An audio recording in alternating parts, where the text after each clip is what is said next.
Ipapasok naman ito si Miguel Tan Felix din, ano.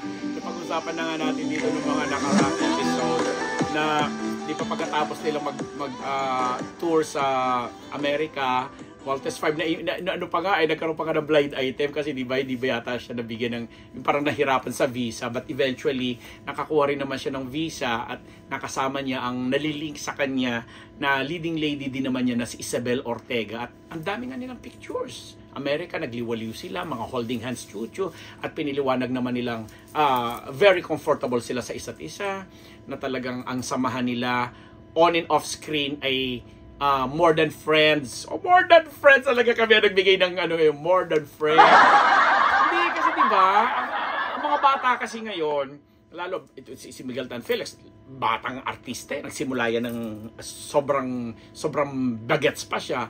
And si Isabel Ortega naman hindi rin naman nalalayo sa showbiz bilang ang kanyang nanay na si Michelle Ortega at ang kanyang tatay na si Senator Lito Lapid. Alam mo yung mga ganun. So, kumbaga sanay na sila sa mga usapin ng showbiz, mga issue ng showbiz. And yet, sa mga ginagawa nila, hindi naman talaga nila nilalagyan ng label. Kasi base nga sa isang pahayag na dahil may sa pagtatapos ng Voltes 5, mag-i-end na ngayong first week ng September and may pagsasamahan na naman sila mga bagong proyekto, nakakatawa kasi sinasabi na nung pinipilit silang lagyan ng label yung kanilang relasyon, ayaw nila, at parang sobrang marespeto itong si Miguel Tan Felix nung sinasabi niya na hayaan na lang intayin na lang daw niya ang kanyang si Tita Michelle ang magsalita. Michelle referring of course to Miss Michelle Ortega, na nanay po ni Isabel. Dahil alam ng showbiz, bilang galing din sa showbiz si Michelle Ortega, gwardyado talaga niya. Kumbaga sa basketball, talagang mahigpit ang pagbabantay niya dito sa kanyang anak. Kasi siguro, alam mo na, being young, na nadadaan na rin siya sa mga ganon, may mga eksenang gano'n. Nakakatuwa lang kasi nung nakita natin ito si Miguel Tan Felix rendering a production number dun sa isang guesting niya sa opening ng naging opening prod number ng It's Showtime kamakailan lamang, tuwan-tuwa siya kasi sa hindi nga niya na-imagine makakabalik siya. Kasi si Miguel Tan Felix, nag-start nung bata siya, galing din siyang kapamilya, may ginawa din siyang mga series nung araw. Palipat-lipat hanggang nga sumikat siya ng husto nung nasa Kapuso, na siya. At may mga na-link din nga sa kanya. Pero dito kay Isabel, seryoso ito. Seryoso daw talaga sinabi namin. So, nung natanong siya, nung mag-guest siya, na sabi niya,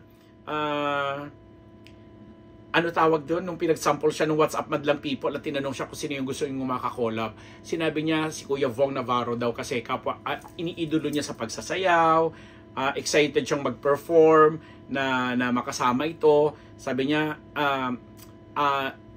nasa starstruck kid pa lang siya na sumasali, nilulook up na niya ang isang Vong Navarro, di ba? Nakakatuwa lang. So gusto niya maka-dance prod yan si Vong Navarro, harap-harapang sinabi niya yon. At si Papa Vong naman ay nag-reply naman ng positively at sinabi niya natutuwa rin siya sa pinakitang talento at sa pakikisamang binahagi ni Miguel Tan Felix. At hindi naman daw imposible ngayon, lalo pat matatawag na rin kapamilya Kapuso ang mga nasa Showtime bilang nandoon na nga sila sa GTV. Diba? So, yun ang isa sa mga magagandang nangyayari o pangyayari sa mga collab-collab na sasaksiyan po natin sa mundo ng telebisyon. Kasi nga rin, nagiging open sa lahat at nakikita natin yung interest at willingness ng mga artist na to na yun, magkatrabaho sila sa isa't isa. And on the side nga, pinag-usapan natin si Miguel Tan Felix at saka yung si Isabel Ortega, iintayin na lang natin yan.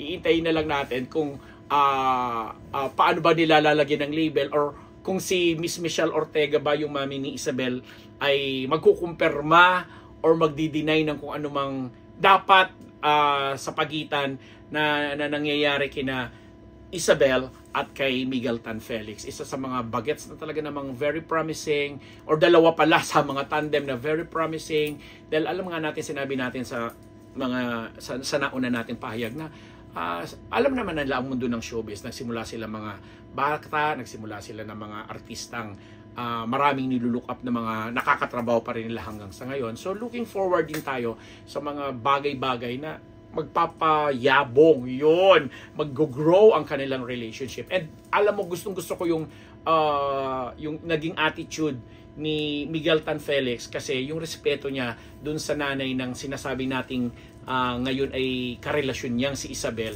nandoon lang, nananatili yang nire-respeto niya. Mataas ang respeto niya doon. Dahil sabi nga natin, siguro nakita na nila ito before, na nakasalamuhan na nila before ang mga kagaya ng nanay ni Isabel. Kaya, na naiintindihan nila lalo or nauunawaan nila na ginagawa ito ng magulang at concern ito talaga ng mga magulang, lalo pat ang anak nila ay nasa show business, bata pa, at siguro may mga gusto pang pangarap na maabot. O, diba? At suportado ng yan. Ang Unbettable Channel sumusuporta sa mga ganyang kaganapan. Kasi nga, bilang mga batang artista na iniidolo rin, in the future, years from now, mas magiging mature sila, carry na nilang ibahagi yung ganong klase ng wisdom. Basta for now, nag-i-enjoy silang dalawa. Wala tayong dyan, magagawa, mag-enjoy. Pero alam naman siguro nila, matalino sila kung hanggang ano ang limitasyon nila. Diba? Kagaya ng mga pinupost silang holding hands on habang nasa Amerika. Picture, masaya, medyo touchy ng konti. Hanggang ganun lang muna. Hanggang ganun lang muna. Ako ang inyong lingkod. Hanggang dito na lang muna po ako. Sa mga fans dyan ni Miguel Tan Felix, Isabel Ortega, maraming salamat sa inyo po. Ako po, si Unbettable. Papa Ambet Nabus dito sa Unbettable Channel!